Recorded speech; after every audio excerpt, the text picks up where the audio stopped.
Paano? Nag-meet kami sa church, Catholic Church sa Netherlands. Yeah. Dahil sa pinsan niya. Ano ba? Dapat first sight ba? Hindi naman. Wala lang, hi, hello. Walang second sight, walang first sight. We became friends. Favorite? Yung talagang pag nakita mo si Christine, anong unang-una nag-ready siya na? She's my favorite actually. Every time na makita ko siya, I feel home. And she's my home, really. Nagbuband kami sa food. We do love cooking. So, every time na kung ano maisip namin, we cook, then we eat sa sala, then chill, watch movies. Ano yung pinaka-favorite food na kinakain niyo madalas? Fika. It's like snacks. What's that? Yeah. Yung mga cake? No, not sweets. I do love sweets, pero siya, chocolates lang siya. We do love some, like a charcuterie thing, like a fika thing.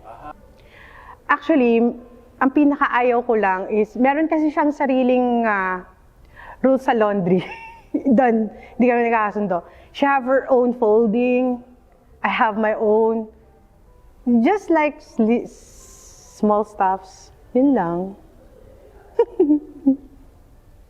Ayaw niya nung pag may sinabi siya or inuto siya ng ayaw niya pa ulit-ulit. And basta gusto niya kung ano yung sinabi niya, yun yung gagawin ko. Hindi yung lagi taliwas. Pero mostly, wala naman. We both relax sa bahay. Sa buhay. Okay. Ideal date. Siyempre, we do love food. We do love traveling. Gusto namin pumunta mostly sa Japan, Switzerland to travel, Japan for food, Korea. Yeah, we want to explore other places to make memories. Na kami lang dalawa.